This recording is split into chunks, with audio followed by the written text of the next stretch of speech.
lecture, and I think it is also, very important to us to advance our knowledge about, especially now about alloimmunization, not only in view of alloimmunization for erythrocyte, but also for neutrophil and also for platelet. Teman sahabat sekalian, rasanya ini menjadi satu tambahan ilmu yang sangat berharga bagi kita karena ternyata banyak sekali korelasinya yang dengan transfusi yang kita lakukan sehari-hari atau dengan penyiapan komponen yang kita lakukan sehari-hari, dan harus kita jujur bahwa kita masih sangat jauh ya, tapi bukan berarti menurunkan semangat kita, tetapi itu sebuah tantangan bagi kita bahwa pada saatnya kita juga harus mencapai tingkat-tingkatan seperti ini ya, sehingga apa yang bisa diberikan untuk pasien itu menjadi optimal, baik itu safety tetapi juga quality ya. Saya kira masih ada waktu untuk tanya jawab. Dipersilakan kepada teman sahabat sekalian yang Bapak Ibu yang ingin menyampaikan pertanyaan, dipersilakan. Mau bahasa Indonesia boleh, bahasa Inggris juga boleh ya, karena beliau juga tahu bahasa Indonesia. Nanti dibantu kami atau Dr. Usi, Dr. Umi nanti bisa membantu. Dipersilakan. Apakah hasil dari CCI ini dapat membedakan refraktori dari imun maupun non imun, dan apakah ada angka dari keduanya yang berbeda? Kemudian yang kedua, untuk perhitungan CCI 1 jam pasca transfusi ini, apakah ada rentang waktu yang diperbolehkan, misalnya 1 sampai 4 jam, ataukah harus tepat 1 jam pasca transfusi? Kemudian yang ketiga, produk platelet concentrate leukocyte ini kan dipercaya dapat menurunkan efek samping seperti MNHTR ataupun trali. Tapi apakah ada mungkin dari pengalaman, apakah dapat memberikan nilai CCI yang lebih baik dibandingkan produk yang non leukocyte? Terima kasih.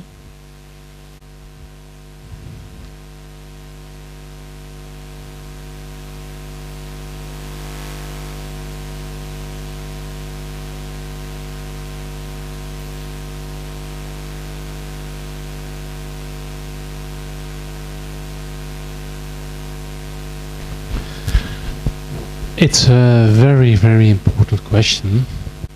What I always do is when the hematologist is calling me, my patient is not reacting on platelets, I ask for, is there a diffuse interfacial clotting, intravascular clotting, or is there a how's the spleen? Is it a splenomegaly, or what is the kind of medication you're using? Do you have a bacterial problem, and how quickly your platelets are decreasing again after the transfusion? So I know a little bit about the clinical situation. I'm not a clinician, I'm also working in the blood transfusion service and not in the clinics. So, and we cover about 40-50 clinics, and in the night 108 clinics. So what you do see on this slide is that when you have this one or you have this one, then you will have once in 2 to 3 days you need a platelet transfusion. So after 2 to 3 days going to that way, your platelets will be below 10 again. But when you have such a situation, so after 1 hour it's still a little bit, it's not that high, but it's on the border. And after 24 hours there's nothing anymore. This is usually a non-immune refractoriness. But when you see after 1 hour the platelets or the CCI is already 2 or 3 or 4 or something like that, you have an immune refractoriness. So this is, after a few hours, it's gone again. So that's the discrimination you can do between immune and non-immune refractoriness.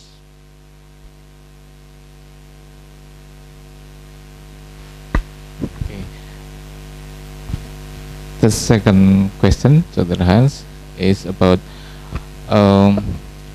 we should or we may calculate the CCI at 1 hour post-transfusion. Is 1 hour is a strict time, or for instance, can we calculate it in, for instance, 1 to 4 hours post-transfusion?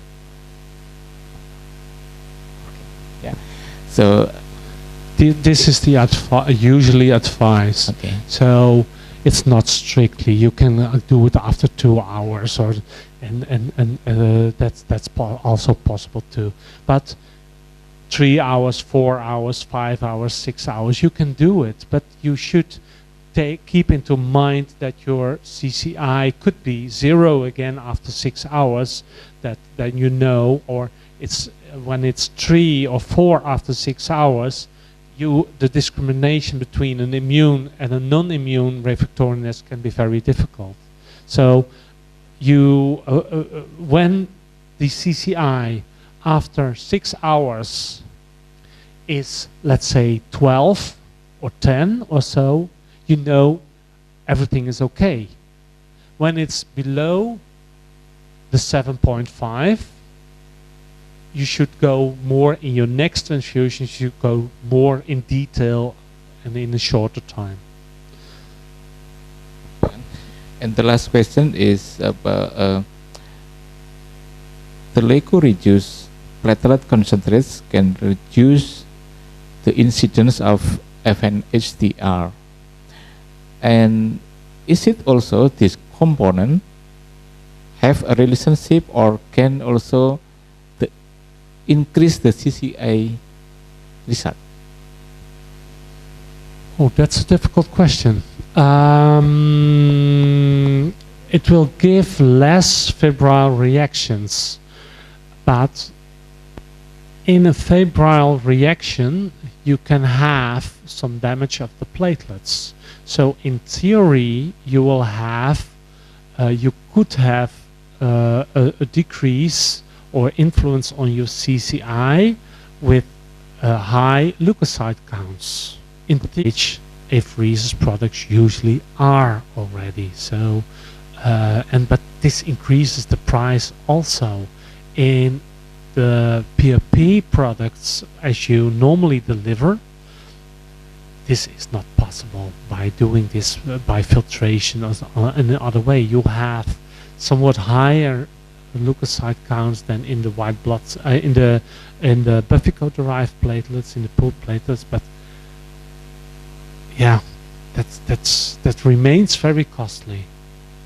So apheresis, when you have lower CCIs and you see transfusion reactions because of the leukocyte count, I would also go to apheresis platelets.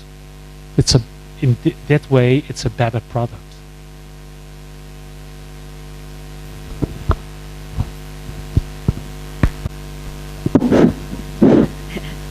Thank you for the time. Maybe I try to tell in English. What the step explanation to the clinician if we found the platelet count is lower than before transfusion?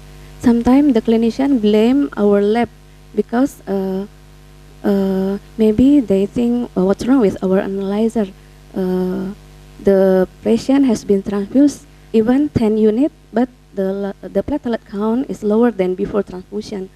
So we recommended the patient to find the anti-LHA or anti-HPA or anti-NHA. After we exclude there is no bleeding, no enlargement of spleen, no fever. So what is the step of explanation to the clinician? So indeed, you do already what I would do also, is talk to the clinician. Is there a splenomegaly, is there a bleeding, etc. And that's the same. So you try to exclude your non-immune cases of refractoriness. So the 1 in 5 chance that you have that there are HLA or HPA antibodies remain. So it's very easy then, and usually the persons with refractoriness, immune refractoriness, are females, female patients, and the clinician will understand HLA antibodies. I hope that they will understand, but you should, and also counting on that you give a good product. So you gave sufficient platelets, sufficient working platelets, and when it's not, and it's ABO compatible, then it's not working and not increasing, but even 1 or 2 hours or 3 hours after your transfusion, the platelet count is even lower than before. You should explain that you need HLA compatible. So and this should be explained because of the antibody reaction in the patient. Okay, thank you. But maybe in our lab, our hospital, to find the HLA compatible, it's difficult. Yes, indeed. I know it's very difficult, but you could do cross-matching between. You have big families available, and you will see that when you could achieve, even from in the HLA system, you have huge. You can make use of a huge cross-reactivity. So you can have cross-reacting antigens. So of course this can work against your HLA system, but also can in favor. So even the brother of the father or the nephew could be of help because they are rather similar. So the son of your patient's brother could be of help. And I would explain this. It's against WHO, I know. But this is for you, for the time being, the only possibility to find HLA compatible donors. And when the fish family is big enough, you could do even cross-matching. So cross-matching and find the most agreeable donor. And when you have then in that time 1 or 2 or 3 sufficient donors, you can do apheresis twice a week. It's only for a short period. According to the international regulations, you're allowed to do 26 times an apheresis procedure to collect platelets per year, with a maximum of 2 per week, with a minimal interval of 48 hours, and 450 or 300 twice a week. And when you're really lucky, this donor has above 250 to 75,000. You can take a double component and store this on a flatbed shaker. You can store them for 7 days. So take them today, transfuse tomorrow, and transfuse after 3 days from the same donor. So you can be very, in a good way, working with your donor you have. Okay, thank you very much. But maybe I actually never done the platelet cross-match. Is it the same with the red cell cross-match? It's in the same system. it's a variation on this, and it's a kind of ELISA. It should be done in the lab, and it should be learned. It's not that difficult. Maybe we can workshop for that. The platelet cross-match. So you can take some blood from your donor prior to that, and take some serum from your patient, and then give it in a specific way. So you need a step in between to make a good connection. So what you do is, in fact, you cover your plate, your well of your ELISA with platelets, and add to that, you let incubate this with serum of the patient, and add an anti-human IgG with a color on it, a fluorescence on it, and then you can see it in the light. That's all what you do, in fact. Correlation between anti-HLA and pregnancy. This process is similar with the process in research between differences between father and mother, and also how then this anti-HLA make or have the influence to the child or to the. So it's taking a much longer time to achieve that, and usually the child is already born, so you don't see that influence on the child of the anti-HLA. But sometimes you do see, but you never measure it. You have, based on HLA, you have neutropenic child, neutropenic newborns. So it can have a severe neutropenia. Not that test, not that effect on the platelets, because the child is making sufficient platelets, so it's also neutralized by the other cells. He or she already had anti-SPA, anti-human platelet antigen.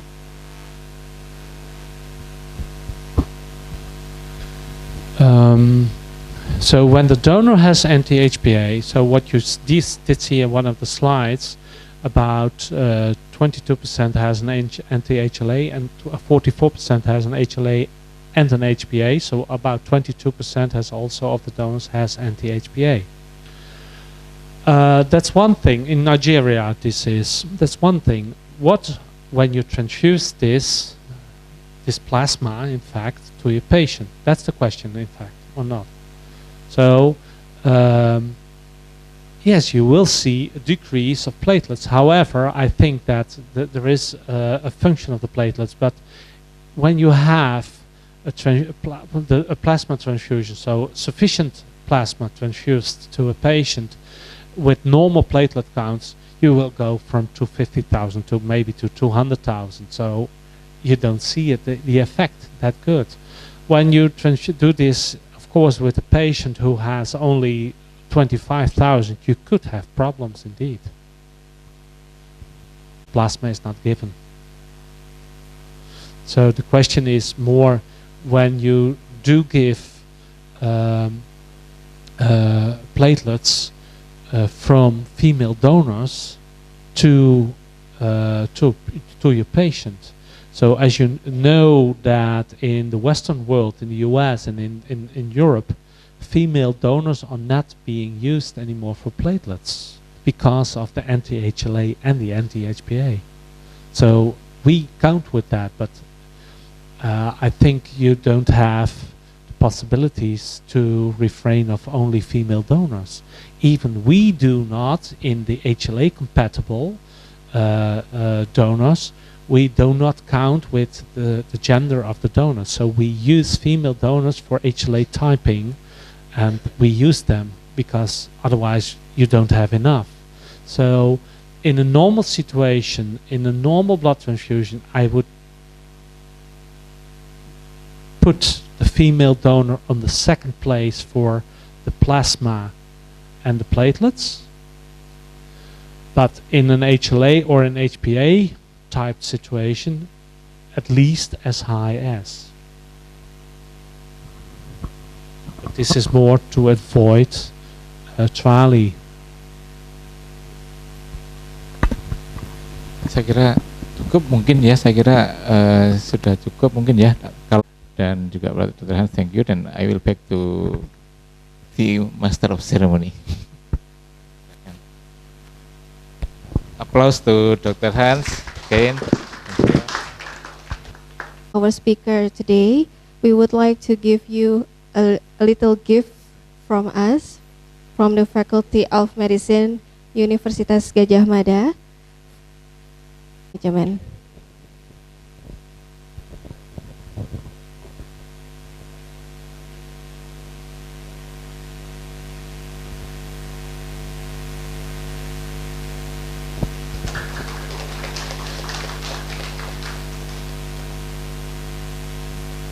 Rabbil Alamin, terima kasih atas partisipasi dari peserta dari kuliah tamu Continuing Medical Education hari ini dengan judul Allooimmunization Against Neutrophils and Platelet in Transfusion. Semoga menjadi tambahan ilmu bagi kita semua. Saya tutup acara pada siang hari ini. Selamat siang. Wassalamualaikum warahmatullahi wabarakatuh.